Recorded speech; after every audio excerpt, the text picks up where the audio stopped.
Will and I wanted to rank some of our personal basketball agendas in order of kind of importance. So I'm gonna let Will go first, but these are like here are where our personal biases come from and what we are going to be generally we're rooting for in any given basketball situation. Okay, well, the first one I put was the Nuggets at least making the Western Conference Finals, which is very much in question at this point as the Nuggets are down 2-1, and we know how hard it is for any team to repeat since we hadn't seen that since the Warriors. So, I think it would just speak volumes if the Nuggets just could get past the Wolves, and I believe if we get past the Wolves, we could really repeat. But that said, I don't know how we're gonna, if KP comes back and the Celtics look amazing, and who knows? Who knows what can happen? So hard to predict. But it would say a lot if the Nuggets at least got back to the Western Conference Finals. So I would love to be able to brag about that. Oh yeah, my number one agenda is all the Jokic legacy points, which is tied into Nuggets succeeding. So them at least making the finals, but ideally winning the championship would be nice, even though on our last episode we already basically counted them out because they dug this 0-2 hole for themselves against a really good team in the Minnesota Timberwolves. But yeah, that's my number one for sure. Like I'm all about the Jokic legacy points. Give me the MVPs. Give me Yeah, I want it the all. yeah, we've beaten these great teams. Yeah, we've dominated this Hall of Fame defender and this Hall of Fame defender, and they took down LeBron James twice now, one in a sweep, one in a gentleman's sweep. It's just all going on the resume. My second agenda that I had was Anti-Warriors, which was completed this season since the Splash Brothers Draymond Green configuration has officially been destroyed. It was a really epic collapse. It was really sad. It was, but now that I have distance from it and feeling a little bit bad for them, I'm completely enjoying it with glee. Um, Now that you have distance from it, you're enjoying it now. You weren't enjoying it yeah, before. I felt a little bit bad for them in the moment. I'm not gonna lie, I did. So they kind of ruined it for me how like sad they all looked. But I think, like, there was a report that the Warriors are looking to trade Draymond. I don't know how, uh, reliable that rumor was or not, but I would be shocked if the Warriors don't look pretty different next season. Clay's gonna be on the Magic, 100% guarantee, so sorry. Oh my Um, gosh. I saw something today that the Magic were reportedly looking to trade for Brandon Ingram, and I'm like, "Oh my god, I'd rather have whoa. Clay." It And I don't it even want Clay on the team. This is actually funny because when we did the, shot clock violation where we were naming where players were gonna end up, and Yeah. I got Brandon Ingram and I said the Warriors, and I was like, I don't know why I thought the Pelicans would, get rid of Brandon Ingram, but now there's all these reports that, like, they're probably gonna move on from Brandon Ingram, and I was like, "Oh, I Yeah. guess, okay, maybe I'll be right about that." Anyway, do you wanna go with your next one? So your anti-Warriors number 2. My number 2 has to be Jamal. And the thing with my Jamal legacy stuff is it's really like a 1B to the Jokic/Nuggets legacy stuff. So one of the things I told somebody on Twitter the other day, that this was somebody who said that they would be upset. It's a Nuggets fan who said they'd be upset about anyone else winning the title that wasn't the Nuggets except the Cavs. And I said, no way. I can't have Donovan Mitchell getting a finals MVP before Jamal. So Uh, that told me that Jamal is my number 2 agenda. And I said it's a 1B because even though I want Jokic to win all of the finals MVPs associated with Nuggets championships, I wouldn't be like super upset if Jamal won one. I would prefer if it was like a Western Conference Finals MVP, then Jokic gets the Finals MVP. So we're building up those legacy points, very important. But mhm. still got the championship, whatever, a la Tim Duncan, where you get like a Tony Parker Finals MVP, but all of those chips are on Timmy. So Jamal's my number 2, and part of it is related to um, I'll just talk about my next agenda because my anti-Suns agenda is sort of tied into this. I don't like the Phoenix Suns. And I didn't have great feelings about Devin Booker before I became a Nuggets fan, but I have supremely negative feelings about Devin Booker after I became a Nuggets fan just because that whole Suns rivalry is like has been a little bit of a thing ever since the Suns like started making the playoffs for the first time in forever a few years ago. So the Jamal agenda is sort of tied into Jamal racking up more and better legacy points than Devin Booker, which is tied to me being anti-Suns for reasons having to do with Devin Booker and not having to do with Devin Booker. Like the fact that I've always hated Chris Paul is so annoying. Yeah, he's So that was like annoying. it was a really natural fit for me to dislike the Phoenix Suns starting last year. And even though Chris Paul's not on that team anymore, it's just like, nope, bad taste in my mouth, hate all of it. So I'm rooting for their downfall. And even though the Wolves, at least by the series score, were kicking the Nuggets' butts in round two, I was not really upset that they swept the Phoenix Suns at all. Yeah. I wanted it to be more of a series just for to tire either team out, but obviously that didn't happen. Yeah, we both got both of our most hated teams like they lost in such horrible fashion, so that was good for us. Um, my third agenda is the foul grifting, which um, I really want to advocate for any of you fans who really love complaining about the refs to keep it up because a lot of people will demonize talking about the refs because it's kind of a lame conversation to have, which I get because it's like we can't really control anything. Why are we talking about the refs? Like sometimes you get calls, sometimes you don't. What are you going to do? NBA fans have been required to look past officiating for pretty much forever in order to enjoy the game because They've been other required. yeah, it's like if you're gonna watch NBA, you gotta watch it and just enjoy the game and try your best not to get upset at the refs and just accept that it's very hard to officiate basketball and it's never gonna be perfect and it just is what it is, part of the game. But I'm hoping that some rules will be changed. Obviously, we've had things change in the past, like the jumping into the defender thing, which still people kind of get away with these days. But I would love to see less grifting happen where it's obvious when players are just going in for the foul and getting it and not being rewarded with it.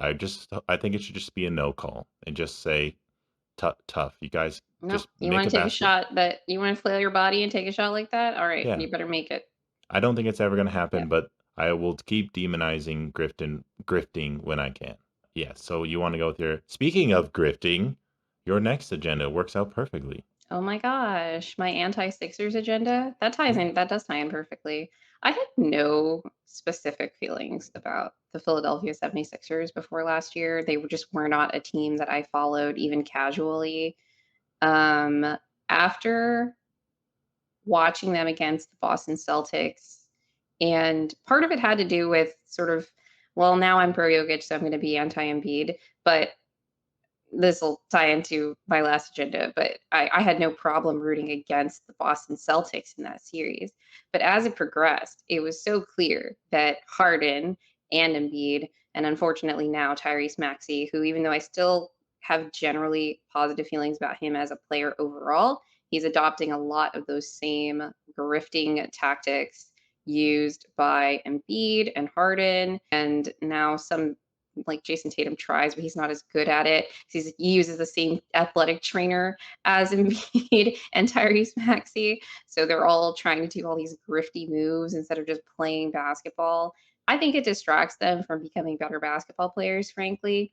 I think there were moments in this series against the Knicks in round one where they got punished for trying those moves. There were other times when they did get the call, but I was very happy to watch their downfall because I just don't like the way that they play basketball for the most part. And it's funny because I felt like at the beginning of this season, I remember watching their season opener against the Bucks, and I was like, "Oh, they're just playing really good basketball now under Nick Nurse. There's a lot of motion, a lot of cutting, a lot of passing, just ball movement, and everyone's just playing basketball." It was great. Of course, as the season progresses, and yeah, Embiid had his injury midseason. Season progresses, they get Kyle Lowry on the team. So, like we talked about in a previous episode, there's just this grifty culture there where they're just constantly trying to trick the refs, and all those same habits, old habits, start to set back in. And then they just weren't playing that same brand of basketball against New York, and they got punished for it, and it was really nice to see because, yeah, I don't like when teams that play bad basketball are rewarded for it, which is Yeah. why the Suns and Sixers are right next to each other. Is it too much to ask that I just want to see some basketball, you know? I know I sound like an old person when I say this, but it's like What happened to the game I love? I just don't want to see grifting. It's boring. I don't want to see it. All right. So my next one is kind of similar to the Suns hate, where I love talking about how big threes are way out of style. And it's not just about getting three all stars together and putting them on a team, and it means instant championship. Thankfully, the LeBron teams, the LeBron Heat, which when you think back to them, they were like so stacked. It wasn't even like a big three. They were ridiculous. So I don't know how they didn't win more championships. The good teams were, but their supporting cast. I'll tell you how. It was Mario Chalmers. Like when you have Mario Chalmers' decision making coming off the bench, and Yeah, it's LeBron pretty has to sit bad. there and watch him make decisions with the ball. That's how you lose. That's how Yeah. you lose in the playoffs. But I'm really loving like the NBA mostly having two really good all-star level or all NBA kind of players, and then a bunch of nice role players around them who are winning, I mean, I'm kind of over the Wolves right now, but you have Nars Reed, six man of the year. The Nuggets, they had a Bruce Brown. Like you have these cool players who, they have smaller, medium contracts who are really bringing something off the bench and are bringing a lot of production. I like that. So yeah, I love the death of the big three, which stemmed from the Warriors, me hating that big three, which ended up being a big four, which is completely absurd. So good riddance to that. And speaking of that, your next agenda, Oh, I'm next. Sorry, I thought you were gonna do your your next last one. your next agenda kind of relates to mine. I don't know that you Big could threes, argue yeah. it's a big three, but people have been arguing They're whether it's a not. super They're team. not. My anti-Celtics agenda, I will say, has nothing to do with substance. With other teams that I talked about, I didn't like that they were rivals with my favorite teams. I didn't like that their players were rivals with my favorite players. I didn't like their play style. With the Celtics, I have no specific thing that I dislike about them except the fact that they have Derek White and we don't. But I was born in South Florida. I was raised in South Florida. I followed the Miami Heat and LeBron. I followed LeBron basically his whole career. And the Boston Celtics, they have been my mortal enemy because they were LeBron's mortal enemy in that Eastern Conference. I guess, if I had anything of substance to say about this particular team, they just don't have the same like swagger of that '08 Celtics team. I was a big fan of Rondo back in the day too, just watching him operate. This Celtics team is fine. Like they play good basketball. They play as a team when they play like good defense and stuff. They have a fun five out style. I don't trust their like clutch or half court offense or whatever. I think that they are a more fun offense to watch than they have been in previous years because of the fact that they do um, a lot of this five out stuff in a way. I actually think I like watching them better without Kristaps because I like watching him try to post up is kind of an eyesore.